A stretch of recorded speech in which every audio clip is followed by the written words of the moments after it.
Hello guys, സത്യമേവ ജയതേ എന്നുള്ളത് നമ്മുടെ രാജ്യത്തിന്റെ ദേശീയ മുദ്രാവാക്യമാണെന്ന് അത് എടുത്തിട്ടുള്ളത് മുണ്ടകോപനിഷത്തിൽ നിന്നാണ്. ഇന്ത്യൻ നേവിയുടെ മുദ്രാവാക്യം ഏതാണെന്ന് അറിയുമോ? ശംനോ വരുണഃ. ഇതൊരു വൈദിക മന്ത്രത്തിന്റെ ഭാഗമാണ്. ഇന്ത്യൻ എയർഫോഴ്സിന്റെ മുദ്രാവാക്യമായിട്ടുള്ള നഭഃ സ്പൃശ്യം ദീപ്തം ഭഗവത്ഗീതയിൽ നിന്ന് എടുത്തിട്ടുള്ളതാണ്.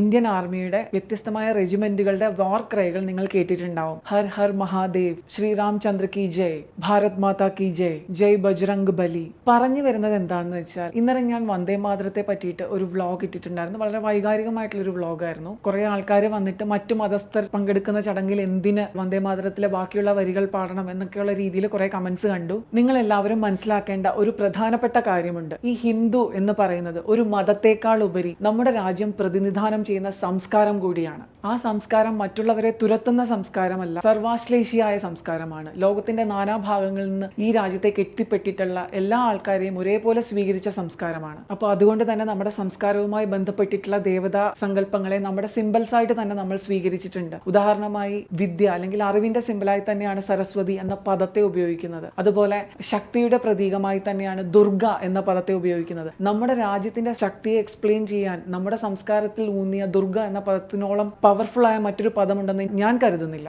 വന്ദേ മാതരം എന്നത് നമ്മുടെ സ്വാതന്ത്ര്യ സമര സേനാനികളെ ഏറ്റവും അധികം പ്രചോദിപ്പിച്ച ദേശഭക്തി ഗാനമാണ്. വന്ദേ മാതരത്തിൽ രാജ്യത്തിന്റെ പ്രകൃതി ഭംഗിയോടൊപ്പം രാജ്യത്തിന്റെ അറിവിനെ സംബന്ധിച്ചും രാജ്യത്തിന്റെ ശക്തിയെ സംബന്ധിച്ചും ഉൾക്കാമ്പിനെ സംബന്ധിച്ചും എല്ലാം വിവരണങ്ങളുണ്ട്. അതിലെ പ്രകൃതി ഭംഗി മാത്രം എടുത്തു വെച്ചിട്ട് ഇത് മാത്രമാണ് ഞങ്ങളുടെ ദേശീയ ഗീതം എന്ന് പറയുന്നതിൽ യാതൊരു അർത്ഥവുമില്ല. അതിന്റെ ഉൾക്കാമ്പിരിക്കുന്നത് തുടർന്ന് വരുന്ന വരികളിലാണ്. രാജ്യത്തിന്റെ ശക്തിയെ ദുർഗയോടും രാജ്യത്തിന്റെ അറിവിനെ സരസ്വതിയോടും ഉപമിക്കുന്ന ആ വാക്കുകൾക്ക് തന്നെയാണ് ആ ഗാനത്തിൽ ഏറ്റവും ശക്തിയുള്ളത്. അപ്പോൾ ആ ഒരു ഗാനത്തിന്റെ ആത്മാവിനെ ഉപേക്ഷിച്ച് കളഞ്ഞിട്ട് അതിന്റെ ശിഷ്ടഭാഗം മാത്രം എടുത്തിട്ട് ഇതാണ് എന്തോ വലിയ സംഭവം എന്ന് പ്രചരിപ്പിക്കുന്നതിനോട് യാതൊരു വിധത്തിലും യോജിക്കാൻ കഴിയില്ല. അവിഭക്ത ഇന്ത്യയിൽ ജിന്നയുടെ മുസ്ലിം ലീഗിന്റെ എതിർപ്പിനെ മാനിച്ചുകൊണ്ടാണ് ഈ ഭാഗത്തെ വെട്ടിമാറ്റിയത്. ആ തെറ്റാണ് ഇപ്പോ ഇത്ര സ്വാതന്ത്ര്യം ലഭിച്ച് ഇത്ര വർഷങ്ങൾക്ക് ശേഷം നമ്മൾ തിരുത്തിയത്. ഇപ്പം ഔദ്യോഗികമായി തന്നെ വന്ദേമാതരം ആലപിക്കുന്നുണ്ടെങ്കിൽ അത് മുഴുവനായി തന്നെ ആലപിക്കണം എന്നാണ് ഇപ്പോഴത്തെ നിയമം. വന്ദേമാതരം എന്നത് എല്ലായിടത്തും നിർബന്ധമായി ആലപിച്ചിരിക്കണം എന്നല്ല,